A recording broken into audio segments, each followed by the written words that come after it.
Thank you, Mr. Speaker, members of the House, and distinguished gallery guests. In June of 1963, in Cobo Hall in Detroit, in an earlier version of what later became known as the speech, "I Have a Dream," Martin Luther King told the crowd, "There are some things so dear, some things so precious, some things so eternally true that they are worth dying for." At the height of the Cuban Missile Crisis, President John F. Kennedy addressed the nation and concluded by saying, "The cost of freedom is high, but Americans have always paid the cost. But one path we will never choose is one of surrender or submission. We seek not the victory of might, but the vindication of right, not peace at the expense of freedom, but both peace and freedom here in this hemisphere, and we hope around the world. God willing, that goal will be achieved."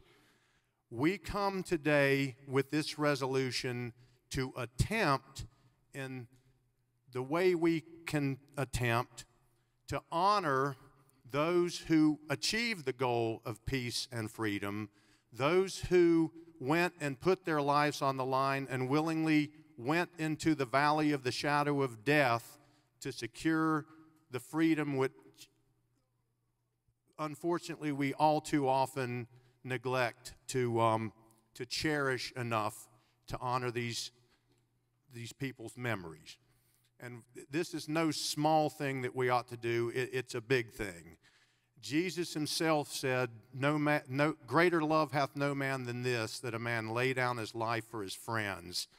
And they laid down their lives so that we can enjoy all the things that we enjoy.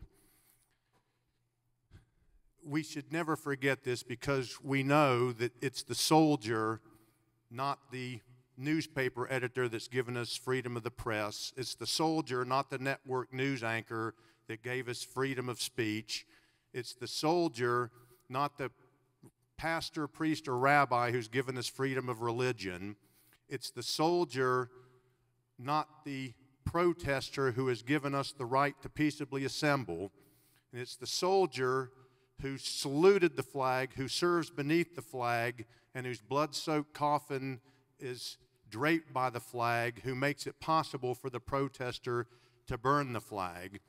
And it's the soldiers, be they Army, Air Force, Navy, or Marine, who throughout our history, from sea to shining sea, from every mountaintop, have let freedom ring. So how can we really repay the debt we owe to them? Lincoln told us at Gettysburg that really mere words are inadequate. Lincoln said it's for us, the living rather, to be dedicated here to the unfinished work which they who fought here have thus far so nobly advanced. It is rather for us to be here dedicated to the great task remaining before us, that from these honored dead we take increased devotion to that cause for which they gave the last full measure of devotion, that we here highly resolve that these dead shall not have died in vain, but that this nation under God shall have a new birth of freedom. The cause for which they gave the last full measure of devotion was that of protecting and defending freedom. That cause will always be an unfinished work. In a republic, there will always be a great task remaining before us, because Ronald Reagan told us that freedom is always only one generation away from extinction. We didn't pass it on to our children in the bloodstream. The only way they can inherit the freedom we have known is if we fight for it, protect it, defend it, and hand it to them with the well-taught lessons of how they in their lifetime must do the same. And if you and I do not do that, then you and I may well spend our sunset years telling our children and our children's children what it was like to be free once in America. And in this time of great national angst about the future of America, what we must do to honor those who have fallen is clear. We must do what it takes to give this nation a new birth of freedom. And I think the answer can be found as to what we must do in a little insert I got in a fundraising appeal from the Wounded Warrior Project. It has 7 attributes listed that almost universally those who go and volunteer and defend America possess. And it's duty, honor, courage, commitment, integrity, country, service. And we all know from their deeds that they possess these characteristics. And I think it's incumbent upon those of us who have the high honor and distinct privilege of serving in the offices of the institutions that these soldiers go and defend and die to save, to start to use these attributes as a code that we absolutely go by at all times. And I think part of the reason those in the political realm are not held in the esteem that those who go and serve us are held is because the public compares us and they see us lacking. But we can start today to change it. It matters how we conduct the business of the people that went to put their lives on the line to give us this chance. You know, it is a great honor and privilege to serve someone like Sean Brazos, named in this resolution. He went to the high school I went to, so he walked the same halls, took classes in the same classrooms, studied in the same library, played on the same athletic fields that I did, yet he's gone. I get to live a life here free in America. Now, that to me confers an enormous responsibility and obligation to do it in a way that honors Sean Brazos and all those who came before us. So I think if we start today to do this, I think there would be a new birth of freedom, as Lincoln referenced in the Gettysburg Address, and that way we would truly honor those who, in the words of Lincoln, have laid such a costly sacrifice upon the altar of freedom. Representative Floyd, please state your purpose. To debate the resolution. The gentleman is recognized to debate the resolution. Mr. Speaker, as I stand before you here today in this chamber, recalling my young years when I was stationed in Paris, France, walking down Champs-Élysées, and one person walked up to me and showed me a newspaper with the protests that were taking place in the South. And they asked the question of me, why are you in this uniform? I didn't respond. I did not respond to that person because I was proud to wear the uniform of the United States Army. 4 or 5 years later, one of my classmates that always go to funerals would always call me and tell me when one of my classmates gave all for this great nation. Gave all for this great nation. As I said before, so I can stand here in this chamber and debate between the 119 of you and stand very proudly because they gave all for this great nation and this great state. And I'm proud, as the speaker before me talked about the Gettysburg Address. The world will little notice, no long remember what we have said here, but it can never, never forget the sacrifice and the men and women have gave for this great nation. We in Cumberland County, our representatives, are the 10th largest military installation in the world. We're going to pay tribute to those individuals who gave all this weekend. And I'm very proud to do that. I have worked with the person on the other side, that him and Representative Hall wear that other kind of uniform, but I'm proud to serve with him. I'm proud to serve with him. And one of the gentlemen have made a commitment that in favor We are the only one that have a commemorative center that is open, that we are going to make sure that those persons who go there and place their loved one there to be carried away, that they will not be hot, they will not be cold, but it will be closed in so that they can pay the due respect for their loved one. We that have served in the Army, like I have, I'm proud.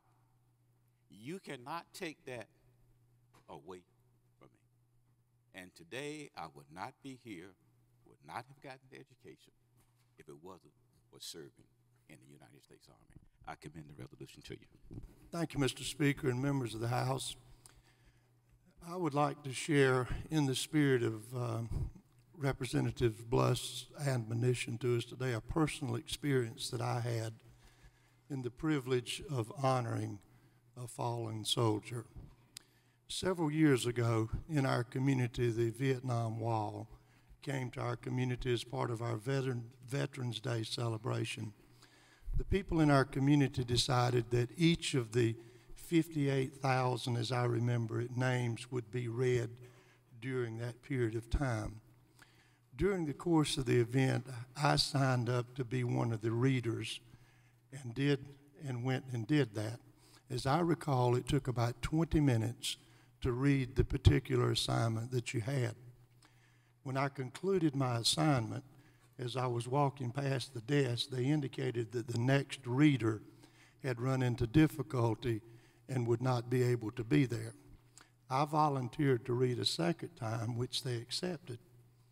I read the second page. At the conclusion of that, I went and turned the sheet in, or the pages in, and they indicated that the next reader would be about 15 minutes late. I volunteered to read a third time. As I began that third page, the fifth name on that third page was Allen Rhodes Boney, my first cousin in his hometown. The probability of that experience goes beyond my words of expression, and I'm honored to use the name of Allen Rhodes Boney in this chamber today. I commend the resolution to you. Representative Horn is recognized to debate the resolution. Thank you, Mr. Speaker. War is a terrible thing, but it's not the most terrible thing. The most terrible thing is to be without hope. Can you imagine? Without hope.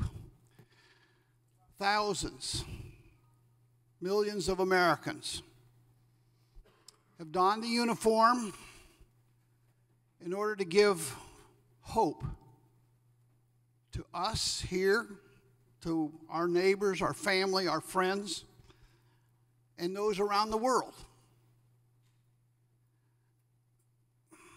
I guess I can't go forward without at least inserting one quotation about never in the course of human events has so much been owed by so many to so few. We are honored to have some of those few with us today. We have been honored to have some of those few serving in this house. Our next door neighbor, the guy down the street, maybe it was our dad or our uncle. Some of us, I'm sure, remember a taxi cab maybe, or a staff car pulling up down the street, seeing some officers get out, head up to a doorway, and hearing a shriek. And you know what the message was they delivered. We are so blessed to be here today. We stand on the shoulders of giants, real people, common folk doing uncommon things in terrible places sometimes and are really under terrible conditions. can't help but read you just a few lines from a poem, comments, if you will, that came to mind instantly when I sat down here this afternoon. Do not stand at my grave and weep. I am not there. I do not sleep. I am the thousand winds that blow. I am the diamond glints in snow. I am the sunlight on ripened grain. I am the gentle autumn rain. As you awake this morning's hush, I am the swift upflinging rush of quiet birds in circling flight. Do not stand at my grave and cry. I am not there. I did not die. The people that we honor this Memorial Day, this Memorial Weekend, did not die.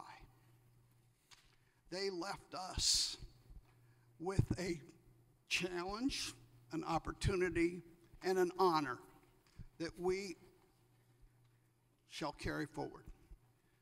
Thank you. On behalf of my family and the people here, thank you very much. Representative Hall, please state your purpose. Speak on the resolution. The gentleman is recognized to debate the resolution. Thank you, Mr. Speaker, and members of the House. Certainly an honor to be here and to be in the presence of great warriors for our country who have, some have given all have given some, and we have some here today, and certainly I'm honored to be in their presence as they look over us and try to see the fruition of the sacrifices they made, and certainly we have a responsibility, and I'll talk about it almost every time I get an opportunity because we do have a great responsibility.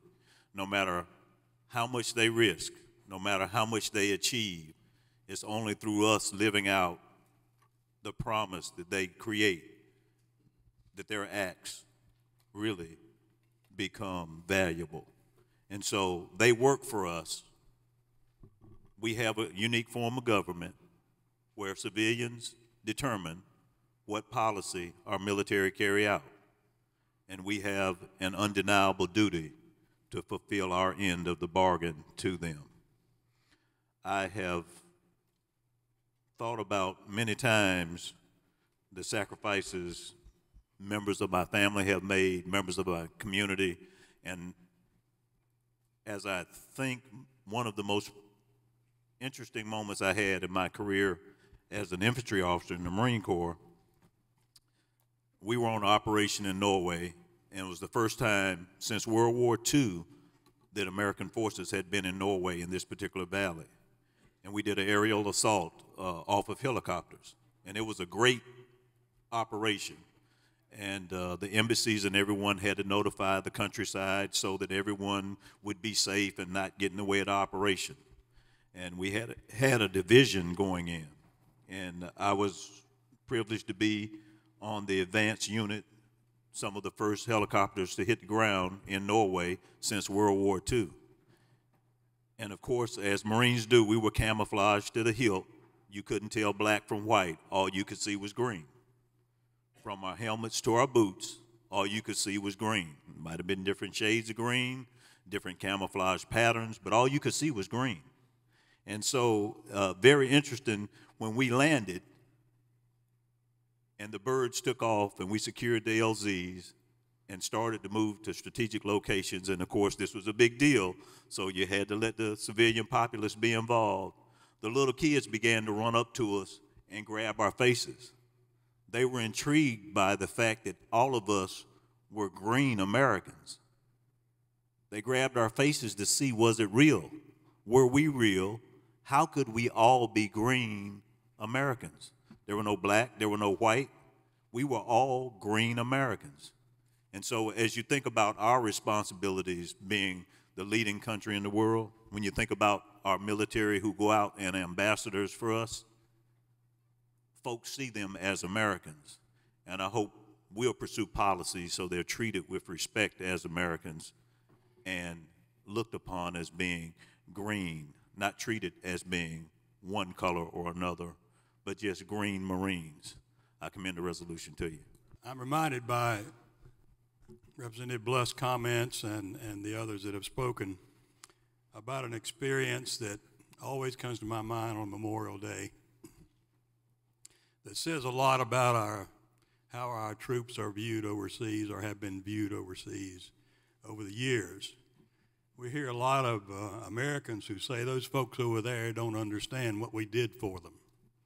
So I want to tell you about a little experience that always comes to mind. In 1989, my wife and I finally saved up enough coins to take a trip over to Europe. My family gave two Army Air Corps soldiers to World War II, and their resting place is in Saint-Avold, France. And I had seen pictures of the graves and been told stories about them as I grew up, and I just wanted to see what it looked like over there. And I'll have to say I went over there with mixed emotions because I'd heard so much about they don't respect what our country gave to Europe and to Asia and other places in these wars. We landed, we rented a car, we drove across country to Saint-Avold, France, and located the entrance to the cemetery, and this was in December. It was cold. Europe is cold in December. And we pulled up and parked, walked up to the entrance, nice modern-looking entrance, very well kept. The big doors open, doors something like these doors on our chamber here. And went inside, and there was a gentleman who came walking up and introduced himself. He was a retired British Army sergeant, and he was employed by our country to run that cemetery. And he said, "Whom are you here to visit?" And I said, "We're here to visit the Preddy brothers." And he said, "Follow me, I know exactly where they are." We walked to another set of big doors, and those doors opened. December, cold, almost freezing weather, and the greenest grass you could ever see as far as you could see. It looked like spring in North Carolina. It was so green. I couldn't believe it. And as sticking out of that grass, as far as you could see, white crosses, as far as you could see. And he said, "Follow me over to section L or whatever it was." And we walked with him over there. He said, "We have 17 pairs of brothers buried in this section." And we walked down the little walkway, and he said, "The Preddy brothers rest here." There were flowers on those two graves. There were flowers on some of the others, but there were flowers on those two graves. And I couldn't imagine what that was. I asked him if they had a program, if they happened to know somebody was coming, if they put flowers on. He said, "We didn't know you were coming." He said, "But I can tell you what happens. There is a family in this town that ever since World War II, when those two soldiers were buried here, they have come on every holiday that is a military holiday in America. They have come and put flowers on these two graves. And somehow they found out that you all were coming, and they came today and put them there." And so when we got back home, I couldn't get over that. And so I started asking some questions of some of my relatives, and they said, "Oh yeah, that's the family over in France, and they're now in their fourth generation of doing this. The ones who started in World War II putting them there." I've been inquiring the last year and a half or 2 years and trying to find my cousin, Ronald Everett Osborne.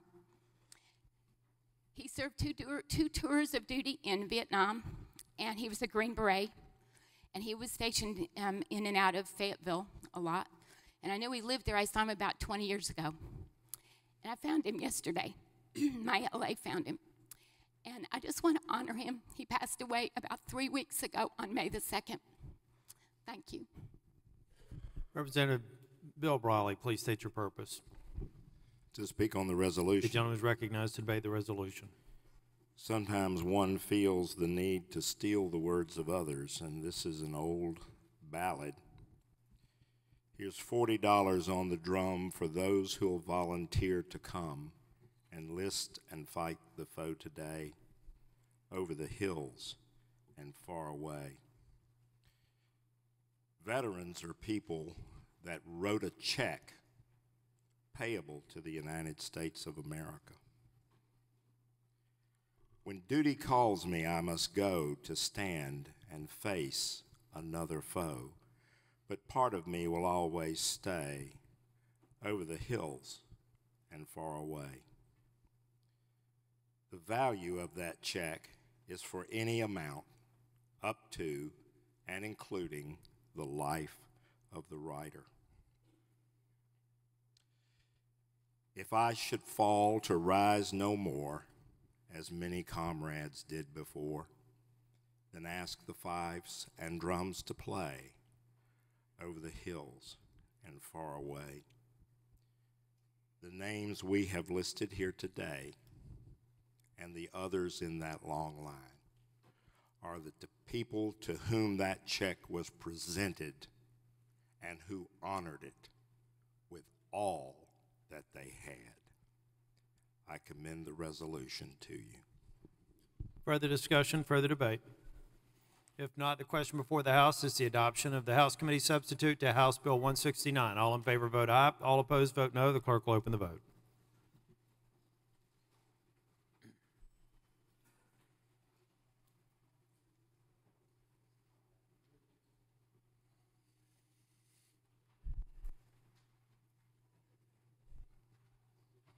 The clerk will let the machine record the vote. 111 having voted in the affirmative, none in the negative. The House Committee substitute to House Resolution 169 has been adopted and ordered printed.